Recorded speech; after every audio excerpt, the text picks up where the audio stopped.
আমাদের অনেক ভাই আছে না বুঝে দেখা যায় যাকাত আদায় করে, যা আদায় হওয়ার করলে আদায় হয়ে যাবে এর চাইতে বেশিও আদায় করে। এবার আর ফেতরা হিসাব করে আদায় করার চিন্তা করার আগে আমি তো অনেক দিয়ে ফেলেছি, আমার বাজেট শেষ, আর কি দিব। না, আপনার বাজেট শেষ করবেন, বাজেটটা শেষ আপনার মতো করলে হবে না ভাই। আপনি বাজেটটা শরীয়ত নির্দেশিত মতে নির্ধারণ করবেন, শরীয়ত নির্দেশিত মতে নির্ধারণ করবেন, আপনার মতে নির্ধারণ করলে হবে না। জাকাত আপনার যে সম্পত্তিগুলোর উপর আসবে সেগুলো থেকে জাকাতের বাজেট নির্ধারণ করবেন। এবার ফিতরা যে সম্পত্তিগুলোর উপর আসবে সেগুলো থেকে ফিতরার বাজেট নির্ধারণ করবেন। সুতরাং জাকাত আদায় করলাম, এবার সদকায়ে ফিতর আদায় না করলেও চলবে এই ভাবনা করা যাবে না, সদকায়ে ফিতর আদায় করতে হবে। হযরত ইবনে আব্বাস রাদিয়াল্লাহু তাআলা আনহু তিনি যখন আমিরুল বসরা ছিলেন, ইরানের বসরার দায়িত্ব ছিলেন ইরাকের, তখন তিনি রমাদানের শেষের দিকে মানুষকে নির্দেশ দিতেন, আখরিজু যাকাতা সাওমিকুম, তোমরা তোমাদের রোজার ফিতরা বের করো, রোজার ফিতরা কি করো, বের করো। এবার এটাকে তিনি রোজার ফিতরা হিসেবে কেন বললেন সেটা সামনের একটা হাদিস আমরা বুঝতে পারবো।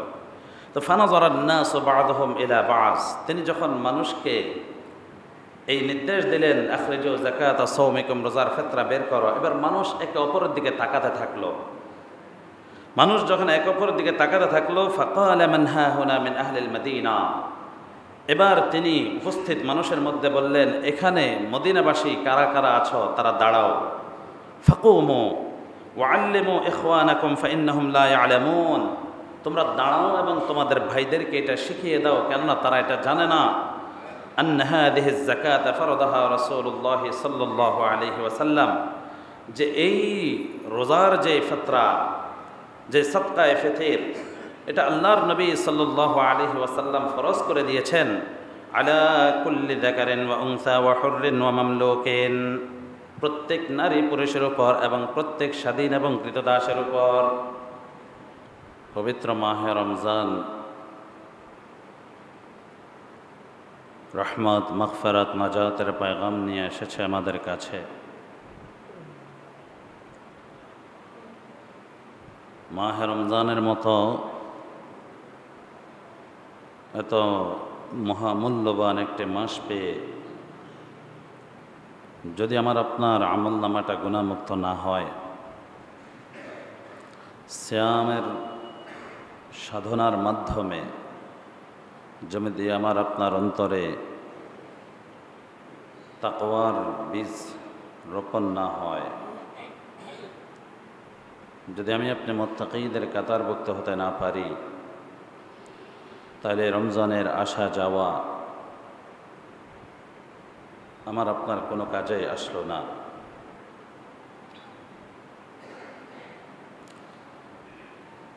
সিয়াম সাধনার, সিয়াম ফরজের উল্লেখযোগ্য উদ্দেশ্য আল্লাহ তাআলা পবিত্র কোরআনেই বলেছেন, ইয়া আইয়ুহাল্লাযীনা আমানু কুতিবা আলাইকুমুস সিয়ামু কামা কুতিবা আলাল্লাযীনা মিন ক্বাবলিকুম লাআল্লাকুম তাত্তাকুন। আমরা যারা উম্মতে মুহাম্মাদী সাল্লাল্লাহু আলাইহি ওয়াসাল্লামরা পৃথিবীতে আছি, কিয়ামত পর্যন্ত আসব, আল্লাহ বলেন তোমাদের উপর রোজা ফরজ করেছি এবং তোমাদের পূর্বে যারা ছিলেন, হযরত আদম আলাইহিস সালাম থেকে শুরু করে ঈসা আলাইহিস সালামের পর্যন্ত সকল নবীদের উপরে আল্লাহ তাআলা এক একজনের কাছে এক একভাবে রোজা ফরজ করেছেন, রোজার বিধান দিয়েছেন।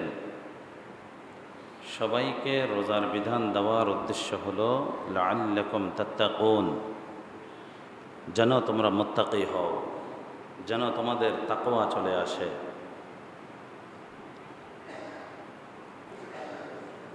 মুত্তাকির গুণ, মুত্তাকি কোনো ফরজ ইবাদত ছাড়বে না, কোনো ওয়াজিব ইবাদত ছাড়বে না, আল্লাহর কোনো নির্দেশের অমান্য করবে না, নবীজির কোনো আদেশের বিরোধিতা করবে না। মুত্তাকির গুণ, মুত্তাকি কোনো প্রকার হারাম ভক্ষণ করবে না, হারামের দিকে হাত বাড়াবে না, কোনো গুনাহের কাজে লিপ্ত হবে না, মিথ্যা বলবে না, গীবত করবে না, কোনো মুসলমান ভাইকে হিংসা করবে না, কোনো মানুষের ক্ষতি করবে না, তথা সে নামাজ পড়বে, সে রোজা রাখবে, সে সামর্থ্যবান হলে হজ উমরা করবে, যাকাত আদায় করবে, সে আমর বিল মারুফ সৎ কাজের আদেশ করবে, অসৎ কাজ থেকে বারণ করবে, সে মানুষের কল্যাণমূলক কাজ করবে, সে বস্ত্রহীনকে বস্ত্র পরিধান করাবে, ক্ষুধার্তকে খাওয়াবে, কারো প্রয়োজন পূরণ করবে, সে ভালো ভালো কাজ করবে, ভালো ভালো কথা বলবে। অন্যদিকে চুরি ডাকাতি অবৈধ আত্মসাৎ যা আছে, চিন্তায় রাহাজারি লুটতরাজ, এগুলো করবে না, এগুলোর সাপোর্ট করবে না, এগুলোকে কোনো প্রকার প্রশ্রয় দেবে না। হারাম দ্রব্যতে সেবন করবে না, ইয়াবা মদ গাঁজা নেশাদ্রব্য বিষয় থেকে সে নিজেকে দূরে রাখবে, চোখের হেফাজত করবে, বেগানা নারীর দিকে তাকাবে না, কথা তো পরের কথা, তার সাথে মিশ্রিত হওয়া তো পরের কথা, তার সাথে রিলেশনশিপে জড়িত হওয়া তো পরের কথা, তার সাথে ফিজিক্যাল রিলেশনে লিপ্ত হওয়া তো বহু দূরের কথা, তার দিকে তাকাবেও না, চোখটার হেফাজত করবে, জবানের হেফাজত করবে, এই জবান দ্বারা অশ্লীল কথা বলবে না, কাউকে গালি দিবে না, মিথ্যা বলবে না, গীবত করবে না। এটা মুত্তাকির গুণ। পুরো একটি মাস সিয়াম সাধনার মাধ্যমে অধিক ক্ষুধা লাগার পরেও আল্লাহ পাকের ভয়ে খানা থেকে দূরে থাকা, অধিক পিপাসা লাগার পরেও মালিকের ভয়ে ঠান্ডা পানি পান করা থেকে বিরত থাকা, স্ত্রীর সাথে সহবাসের প্রবল ইচ্ছা থাকা, ইচ্ছা জাগা সত্ত্বেও শুধুই মালিকের ভয়ে রোজার হালতে দিনের বেলায় দূরে থাকা, এই কাজগুলোর মাধ্যমে এই যে আল্লাহর ভয়ে, আল্লাহর ভয়ে 14-15 ঘন্টা সময় হালাল খাবার থেকে আমরা দূরে থাকি, হালাল পান করা থেকে, পানীয় পান করা থেকে দূরে থাকি, স্ত্রীর সাথে সহবাস থেকে দূরে থাকি। দীর্ঘ একটি মাসের এই অনুশীলন, এই এক্সারসাইজ আমাদেরকে আল্লাহ পাকের ভয় অন্তরে সর্ববিষয়ে জাগ্রত করতে সহায়তা করে।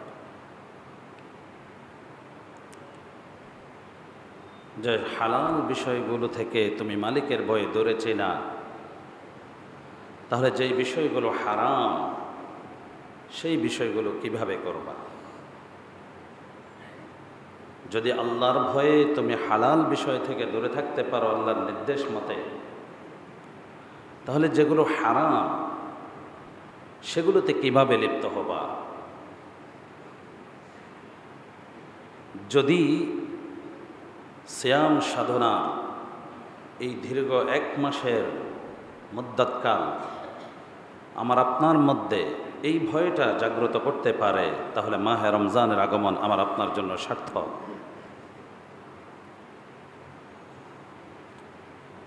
যদি সেটা না হয়, তাহলে নবীজি যে বলেছেন লা হাজাতা লিল্লাহি ফি আন ইয়াদআ তাআমাহু ওয়া শারাবা, কেউ যদি রোজা রেখে মিথ্যা বলে, রোজা রেখে গীবত করে, রোজা রেখেও চোখের হেফাজত করতে পারে না, জবানের নিয়ন্ত্রণ করতে পারে না, রোজার হালতেও নিজের লোভ লালসাকে কন্ট্রোল করতে পারে না, অবৈধ ইনকাম থেকে বিরত থাকতে পারে না, মানুষের কষ্ট দেওয়া থেকে মুক্ত থাকতে পারে না, ঝগড়া ফাসাদ থেকে নিজেকে রক্ষা করতে পারে না, তাহলে সেই ব্যক্তিকে এটা বলে দাও, লা হাজাতা লিল্লাহি ফি আন ইয়াদা তা'আমাহু ওয়া শারাবাহ, তার এই খানা থেকে বিরত থাকা, পান করা থেকে বিরত থাকা, খানা পিনা ছেড়ে দেওয়া, এটার মধ্যে আল্লাহ তাআলার কোনোই প্রয়োজন নাই।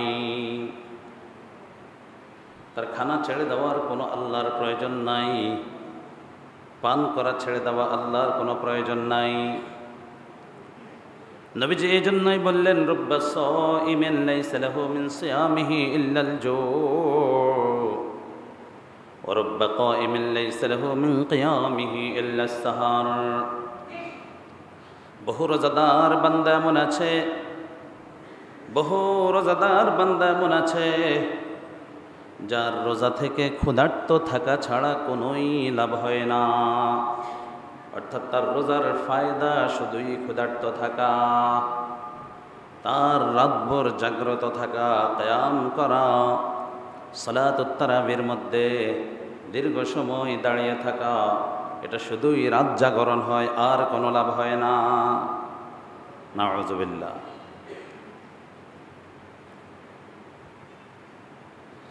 যদি তাকওয়ার গুণটা অর্জন না হয়, যদি আমি আপনি আল্লাহর ভয়ে বিভিন্ন হারাম থেকে, গুনাহ থেকে বাঁচার যোগ্যতা অর্জন করতে না পারি, তো পুরো একটি মাসের এই সিয়াম সাধনা ক্ষুধার্ত থাকা ছাড়া কোনোই লাভ হলো না। আমি আপনি আল্লাহর রহমত পেলাম না, গুনাহের মাগফিরাত হবে না, জাহান্নাম থেকে মুক্তির সনদটাও মিলবে না। রোজার হালতে রোজা রাখিও তুমি যদি মিথ্যা বলতে থাকো, তুমি যদি চোখটার হেফাজত করতে না পারো, জবানটার কন্ট্রোল করতে না পারো, তো রমজানের প্রথম 10 দিন তোমার থেকে যেভাবে গেল, দ্বিতীয় 10 দিনও সেইভাবে গেল, তৃতীয় 10 দিনও সেইভাবে গেল। প্রথম দশকের ইবাদতের মাধ্যমে, সিয়াম কিয়ামের মাধ্যমে তুমি রহমতের মালিক হতে পারলা না। দ্বিতীয় দশক একই থাকার কারণে তুমি মাগফিরাতের মালিক হতে পারলা না। এবার তৃতীয় দশক একই হওয়ার কারণে, কিভাবে কাটার কারণে তুমি জাহান্নাম থেকে মুক্তিও পাইলা না। অথচ আল্লাহ সুবহানাহু ওয়া তাআলা মাহে রমজানের প্রতিটা দিন, প্রতিটা রাত অসংখ্য বনি আদমকে জাহান্নাম থেকে মুক্তি দিয়ে থাকেন। অসংখ্য বনি আদমকে জাহান্নাম থেকে মুক্তি দিয়ে থাকেন। সবে কদরে প্রত্যেকটা মুমিন বান্দাকে আল্লাহ তাআলা মাফ করে দিয়ে থাকেন। কিন্তু শুধুই তাকওয়ার গুণের অভাবে, শুধুই কন্ট্রোলের অভাবে, নজর জবানের কন্ট্রোলের অভাবে আমার আপনার কোনো কিছুই অর্জন হবে না। নাউযুবিল্লাহ।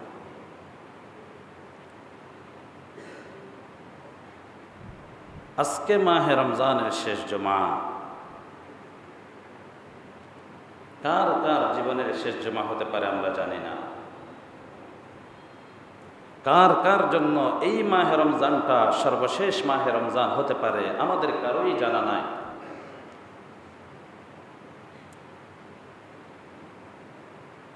আমাদের বয়স্করা অনেক সময় বলেন, বৃদ্ধারা বলেন যে আমাদের তো জীবন শেষ, আপনাদের তো বাকি আছে। না না, এটাও ঠিক না। কত যুবকের লাশ আমরা কাঁধে নিই,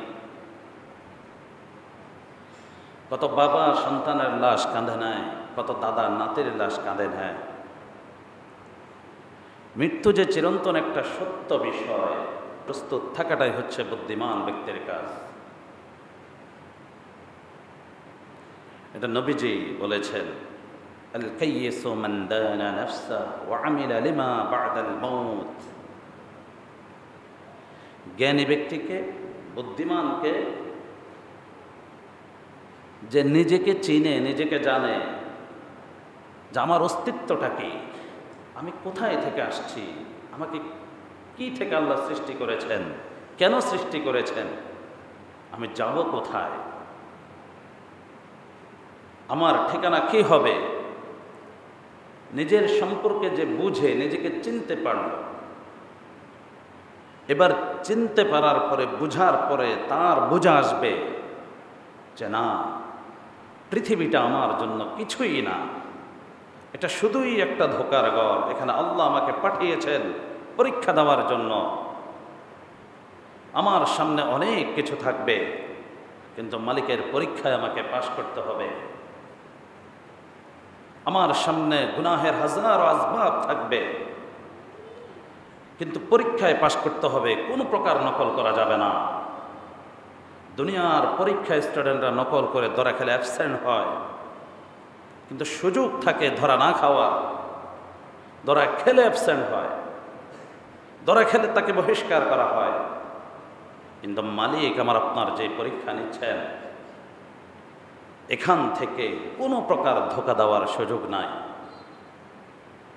যার্রা পরিমাণ অপরাধ, যার্রা পরিমাণ গুনাহ, যার্রা পরিমাণ ভুল, যার্রা পরিমাণ নকলবাজি, ধোঁকাবাজি, সেটাও আল্লাহ জানেন, সেটাও আল্লাহ দেখেন, সেটাও আল্লাহ তাআলার ইলমে আছেন। সুতরাং হাজারো আসবাব থাকবে গুনাহের, দুর্নীতি করার বহু সুযোগ থাকবে, শুধু মালিকের ভয়ে, আল্লাহর ভয়ে, নিজের জীবনের বাস্তবতাটাকে বুঝে আমি যদি বাঁচতে পারি তাহলে আমি বুদ্ধিমান।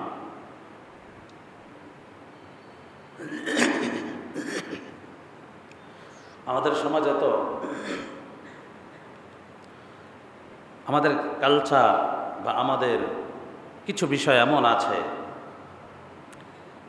যে বন্ধুবান্ধব অপরকে বলে যে ওই ছেলেটা গাদার মতো সবসময় খাটে, কিন্তু জীবনে কিছুই করতে পারে না, না তার বাড়ি হলো, না তার গাড়ি হলো,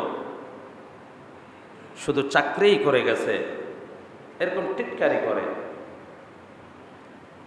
ও পারে নাই, ও সৎ ছিল, ও আরেকজনকে ধোঁকা দেয় নাই, মালিককে ধোঁকা দেয় নাই, আমানতের খেয়ানত করে নাই, এজন্য সে পারে নাই। আর তুমি তাকে বোকা বলছো। আর তুমি ধোঁকাবাজি করে, দুর্নীতি করে, চুরি করে তুমি অনেক গাড়ি বাড়ির মালিক হলা, ব্যাংক ব্যালেন্সের মালিক হলা, অনেক কিছু তোমার অর্জন হলো, নিজেকে অনেক চালাক ভাবছো। নবীজির বাসায় তুমিই বোকা, তুমি প্রকৃত বোকা। তুমি নিজেকে চেনো নাই, নিজের অস্তিত্ব সম্পর্কে বুঝো নাই, তোমার জীবনের মূল উদ্দেশ্য সম্পর্কে তোমার জ্ঞানেই অর্জন হয় নাই। এজন্য নবীজি বলেন আল কাইয়িসু মান দানা নাফসা, ওই ব্যক্তিটাই বুদ্ধিমান যে নিজেকে চিনলো, নিজেকে জানলো। ওয়া আমিলা লিমা বাদাল মাউত, আর যেই মুমিন নিজের জীবন সম্পর্কে বাস্তব অভিজ্ঞতা অর্জন করবে, সে অবশ্যই মৃত্যুর পরবর্তী জীবনের জন্য আমল করে প্রস্তুত থাকবে। জীবনের মৃত্যুর পরবর্তী জীবনের জন্য সে আমল করতে থাকবে, এই ব্যক্তিটাই হচ্ছে বুদ্ধিমান। তাহলে মাহে রমজানের আগমন এবং প্রস্থান, এটা আমাদের জন্য কখন সার্থক হবে?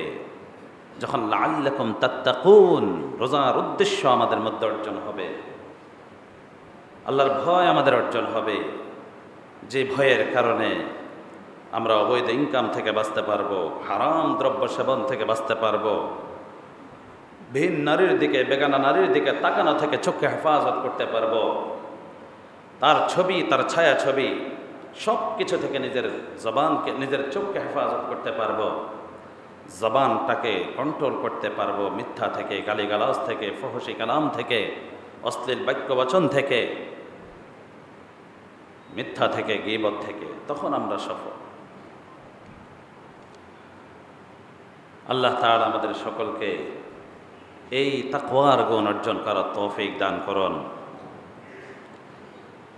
মাহে রমজানের সিয়াম সাধনা আল্লাহ করেছেন, সিয়াম ফরজ করে দিয়েছেন, আমরা সিয়াম সাধনা করছি। এই সিয়াম সাধনার মধ্যে আমাদের কিছু ভুলভ্রান্তি হওয়ার সম্ভাবনা থাকে। রোজার গুণাগুণ 100তে 100 রক্ষা করা কঠিন হয়ে যায়, কিছু ভুলভ্রান্তি আমাদের হয়ে যায়। এটার কাফারা স্বরূপ নবী আকরাম সাল্লাল্লাহু আলাইহি ওয়াসাল্লাম আমাদেরকে যেই প্রেসক্রিপশন দিয়েছেন, যে ফর্মুলা দিয়েছেন, সেটা আমাদেরকে গ্রহণ করতে হবে। আর সেটা হচ্ছে সদকাতুল ফিতর, যেটাকে আমরা ফিতরা বলি। যেটাকে আমরা কি বলি? ফিতরা। ফিতরা শব্দের অর্থ হলো ওই খাদ্যটা, যেই খাদ্য দ্বারা রোজাদার রোজাকে ভেঙ্গে দেয়। অর্থাৎ 1 মাস রোজা রাখলো, শাওয়ালের চাঁদ উদিত হলো, এবার শাওয়ালের চাঁদ উদিত হওয়ার পরে সবে সাদিকের পরে 1 মাস পর্যন্ত সে কিছুই খায় নাই, একদম বিরত থেকেছে সকল খাবার থেকে। এবার সে শাওয়ালের 1ম তারিখ অর্থাৎ ঈদুল ফিতরের দিন যেটা খেয়ে রোজাটা ভাঙবে, এটাকেই ফিতরা বলে। এটাকে কি বলে? ফিতরা বলে। সকালের খাবারকে ফতুর, নাস্তা বলা হয়। যেমন আরবিতে বাচ্চাদেরকে শেখানো, আকালতাল ফতুর, তুমি কি নাস্তা খেয়েছ? ওই ফতুর থেকে ফিতরা। তাহলে এই ফিতরাটা নবী আকরাম সাল্লাল্লাহু আলাইহি ওয়াসাল্লাম আমাদের জন্য ওয়াজিব করে দিয়েছেন। নবীজির নির্দেশ মানা এটা প্রত্যেকের জন্য ওয়াজিব। এটাকে সহজভাবে নেওয়ার সুযোগ নাই, যে আমি মন চাইলো আদায় করলাম, মন চাইলো আদায় করলাম না, এটার সুযোগ নাই। কুরআন মাজিদের মধ্যে আল্লাহ তাআলা বলেন, মান ইউতি'র রাসূলা ফাকাদ আতা আল্লাহ ওয়া মান তাওয়াল্লা ফামা আরসালনাকা আলাইহিম হাফিজা।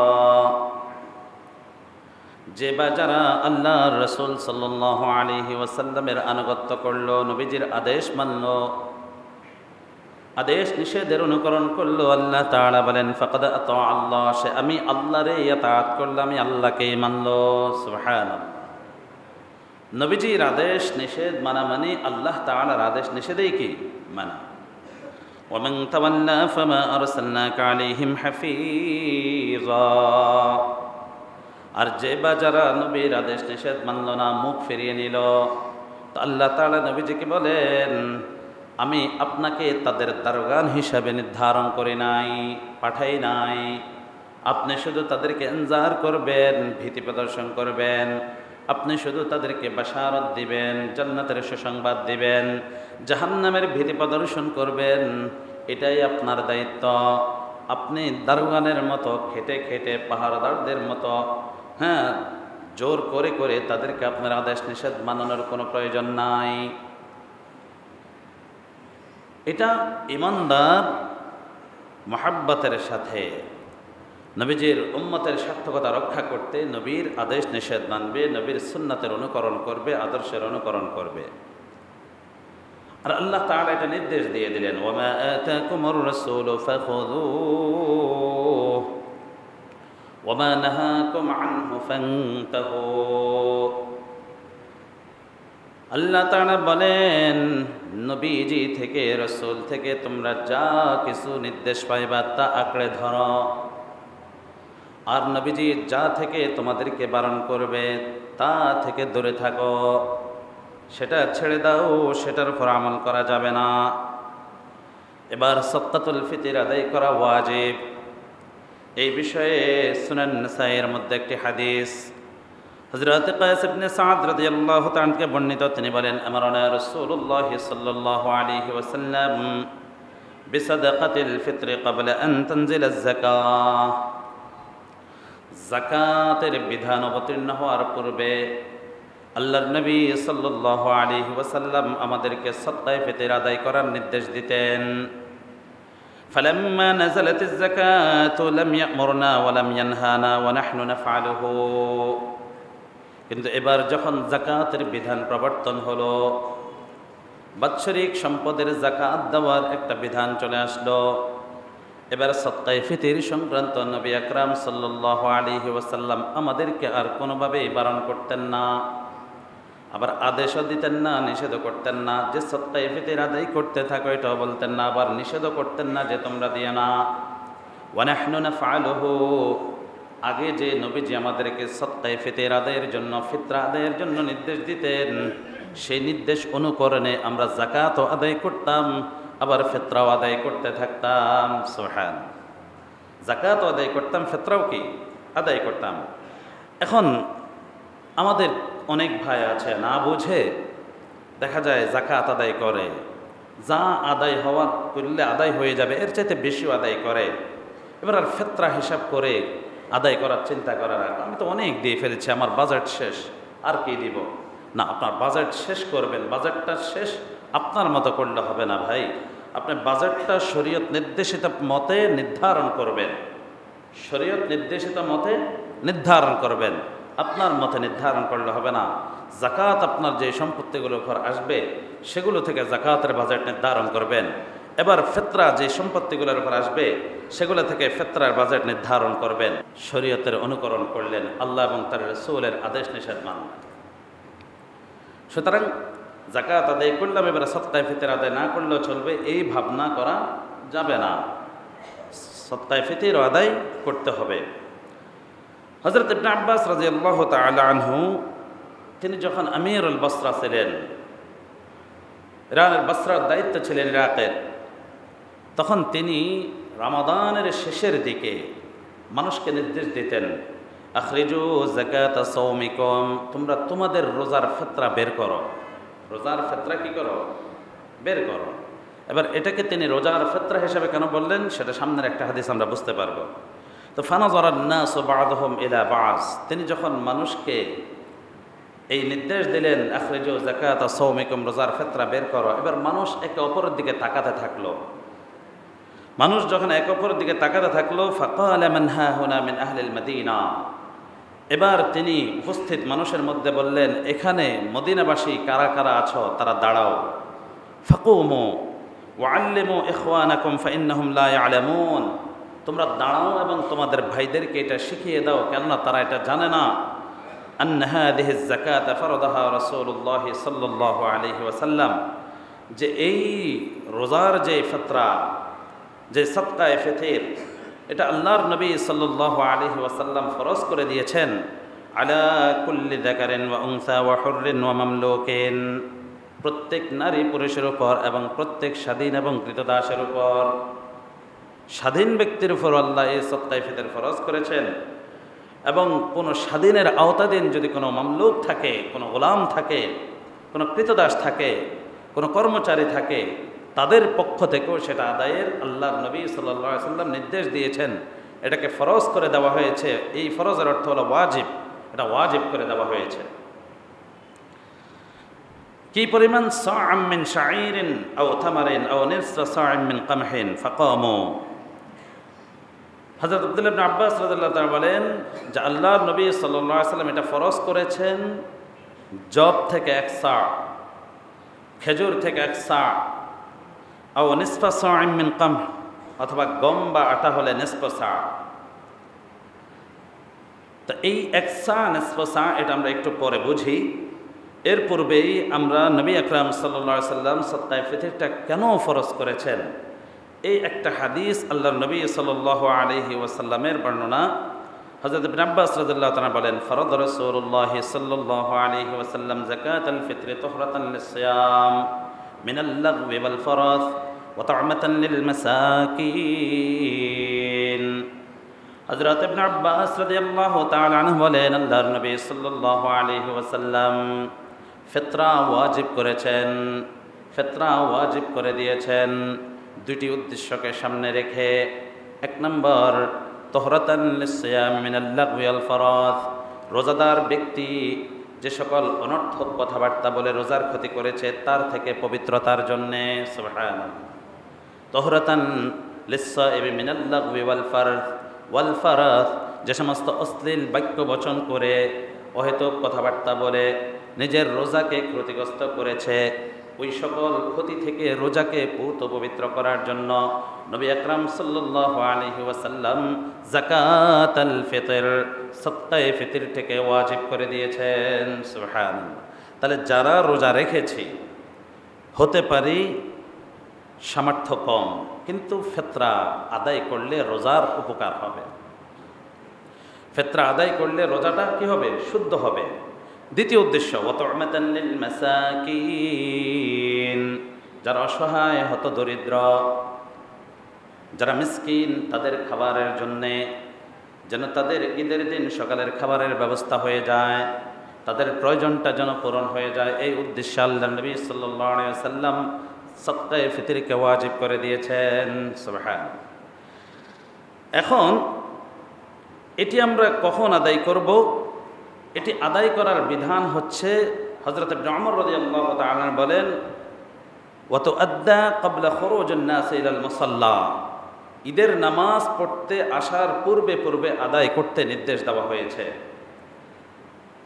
এই জন্য এক হাদিসের মধ্যে এরকম আছে যে আপনি যদি ঈদের নামাজের পূর্বে পূর্বে এই সাদকায়ে ফিতরটা আদায় করতে পারেন তাহলে এটা সাদাকাতুন মাকবুলা, এটা প্রকৃত অর্থে একটা গৃহীত সাদকায়ে ফিতর হবে, আল্লাহর কাছে গৃহীত সাদকায়ে ফিতর হবে, মকবুল সাদকায়ে ফিতর হবে। আর যদি পরে আদায় করেন তাহলেও এটা সাদকাতুম মিনাস সাদাকাত, আল্লাহর কাছে গৃহীত একটি দানেই হবে। হ্যাঁ, তবে এই হাদিসের ভাষ্য মতে পরে আদায় করারও সুযোগ আছে, কিন্তু আগে আদায় করাটাকেই উত্তম হিসেবে নির্ধারণ করে দেওয়া হয়েছে। এখন এই যে আমরা বললাম একসা নিসফা সা, একসা নিসফা সা, নিসফা সা হচ্ছে শুধুই আটা বা গমের ক্ষেত্রে, অর্থাৎ যাদের সামর্থ্য কম, যাদের সামর্থ্য কি কম, তারা গম দিয়ে বা আটা দিয়ে আদায় করবে। আর নিসফা সা হচ্ছে 1.5 কেজি। নিসফা সা কত? 1.5 কেজি বা 1 কেজি 650 গ্রাম, 1 কেজি 650 গ্রাম, এটা আধুনিক হিসাব। নিসফা সা 1 কেজি 650 গ্রাম। এবছর ইসলাম ফাউন্ডেশন এইভাবে একটা মাপ দিয়েছে, বাকি আমরা এর পূর্বে ফিকহের কিতাব থেকে 1 কেজি 662 গ্রাম, আরও 12 গ্রাম বেশি হিসাব করেছে। তো 1 কেজি 662 গ্রাম হচ্ছে নিসফা সা। এটা কাদের জন্য? যাদের সামর্থ্য কম, যারা মোটামুটি চলে বা সাদকায়ে ফিতর আদায় করতে মন চাচ্ছে কিন্তু তার উপর ওয়াজিব হয় না, এরা এভাবে আদায় করতে পারবে। ওয়াজিব হলেও আদায় করতে পারবে, সর্বনিম্ন রেট যেটা। তা 1 কেজি 650 গ্রাম আটার দাম আপনি 110 টাকা হিসাব করে দেওয়া হয়েছে। ওই যে আরও 12 গ্রাম আমরা হিসাব করেছি 662, সেই হিসাবে 115 টাকা করে আমি এবার সবাইকে বলে দিচ্ছি যে কমপক্ষে 115 টাকা সাদকায়ে ফিতর আদায় দেওয়ার জন্য 115 টাকা করে যদি আদায় করে দেওয়া হয় সাদকায়ে ফিতর ফিতরা আদায় হবে। আর এক সার যেটার কথা বলা হয়েছে সেটা হচ্ছে সা'আম মিন তামারিন ও শাঈরিন, জব হলে 1 সা, খেজুর হলে 1 সা, জাবিবিন কিসমিস হলে 1 সা, আও আক্তিন অথবা পনির হলে 1 সা। তাহলে খেজুর, কিসমিস, জব, পনির এগুলোর রেটে কত? 1 সা। 1 সা মানি তো নিসফা সা যদি 1 কেজি 650 গ্রাম হয়, নিসফা সা যদি 1 কেজি 650 গ্রাম হয় তাহলে 1 সা হবে 3 কেজি 300 গ্রাম। 3 কেজি কত? 300 গ্রাম। ওই 62 গ্রাম, 12 গ্রাম যদি বাড়তে ধরি তাহলে 12 দুগুণে 24, 3 কেজি 324 গ্রাম। এবার আপনি চাইলে 3 কেজি 324 গ্রাম পনির দিতে পারেন, চাইলে খেজুর দিতে পারেন, চাইলে কিসমিস দিতে পারেন, চাইলে জব দিতে পারেন। জবের রেটে দিলে 530 টাকার মতো মূল্য আসবে, কিসমিসের রেটে দিলে 1950 টাকার মতো রেট আসবে, আর যদি খেজুরের রেটে দেন 2325 টাকার মতো রেট আসবে, আর যদি পনিরের রেটে দেন তাহলে 2805 টাকার মতো রেট আসবে, 2805 টাকার মতো রেট আসবে। এবার আপনার যে সামর্থ্য আছে আপনি একটা ফিতরাকে ওই মূল্যে দান করবেন, আপনার সামর্থ্য অনুসারে আপনি দান করবেন। আল্লাহ তাআলা আপনাকে যেভাবে তৌফিক দিয়েছেন, যেমন সামর্থ্যতা আপনার আছে, আপনার সামর্থ্য সম্পর্কে আপনি জানেন, আমি জানি না। আপনার যদি সামর্থ্য থাকে আপনি জবের রেটে দিবেন, সামর্থ্য থাকলে কিসমিসের রেটে দিবেন, সামর্থ্য থাকলে খেজুরের রেটে দিবেন, সামর্থ্য থাকলে পনিরের রেটে দিবেন। একটা ফিতরা এটা আপনি চাইলে অনেকজনকে ভাগ করে দিতে পারেন, চাইলে একজনকেও দিতে পারেন, চাইলে আপনার ঘরের সব ফিতরাগুলো একজনকে দিতে পারেন, আবার চাইলে একটা ফেতরা অনেকজনকে ভাগ করে দিতে পারেন, এটা আপনার ইচ্ছা দিন। এখন কথা হচ্ছে এই ফেতরা আমরা কি আদায় করব? কি এই পণ্যগুলো আদায় করতে হবে না কিমত আদায় করতে হবে? হ্যাঁ, অনেক তাবিঈনদের রওয়ায়াত আছে যারা সাহাবাই কারামকে পেয়েছেন কোন হালাতে, যে সাহাবাই কারামকে তেনারা পেলেন যে তেনারা জব এবং খেজুরের কিমত নির্ধারণ করে, মূল্য নির্ধারণ করে সদকায়ে ফিতর আদায় করেন। তাহলে সাহাবাই কারামরা এ আমল করেছেন এবং এটার উদ্দেশ্য হচ্ছে লিআনফাইল ফুকারা, ফকিরদের উপকারের জন্য। তো তার উপকার যদি আপনি পণ্য দেওয়ার চাইতে মূল্য দিলে বেশি হয়, সেটা দেওয়াই আপনার জন্য উত্তম হবে। এই জন্য মূল্য নির্ধারণ করলেও সদকা ফিতর আদায় হয়ে যাবে, আবার পণ্য দিলেও আদায় হয়ে যাবে। বাকি এই মশালাটা স্পষ্ট করা এই জন্য প্রয়োজন। অনেক মুসল্লিরা মাঝে মাঝে প্রশ্ন করেন, অনেক ভাইরা মাঝে মাঝে প্রশ্ন করেন যে হুজুর অমুক তো বলতেছেন যে মূল্য দিলে আদায় হবে না, এটা পণ্য দিতে হবে, এটা খেজুর দিয়ে দিতে হবে, আটা দিয়ে দিতে হবে। তো এটা মন গড়া একটা কথা বলে দেন।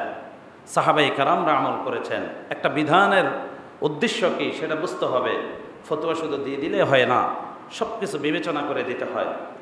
সাহাবাই কারামের আমল যদি কোনো ক্ষেত্রে পাওয়া যায়, এটাকে আমি আপনি হবে না বললে আমি আপনি পথভ্রষ্ট হব, সাহাবাই কারামদের আমল শুদ্ধ হবে। তো এজন্য আমরা মূল্য দিলেও দিতে পারি, এটাতে কোনো অসুবিধা নেই। এবং বর্তমান প্রয়োজন অনুসারে, মানুষের চাহিদা অনুসারে আপনি মূল্য দেওয়াটাই উত্তম। আপনি তাকে কতগুলো খেজুর দিলেন, এগুলো সে নিল, কিন্তু সেগুলো বিক্রি করতে গেলে তার মূল্য কমে যাবে। যদি বিক্রি করে তার প্রয়োজন পূরণ করতে হয়, তার লাগবে কাপড়, আপনি তাকে দিলেন খেজুর, তার লাগবে ওষুধ, আপনি তাকে দিলেন আটা। তো এখন তার যেটা প্রয়োজন আপনি সেটা দিলেন না, দিলেন আরেকটা। এবার সে এটা যদি বিক্রি করতে যায় তার ফায়দা কম হবে, নোকসান হয়ে যাবে। এজন্য মূল্য নির্ধারণ করে দেওয়াটাই উত্তম। মূল্য নির্ধারণ করে কিমত দিয়ে দিবেন, মূল্য দিয়ে দিবেন। আল্লাহ তাআলা আমাদের সকলকে বোঝার এবং আমল করার তৌফিক দান করুন।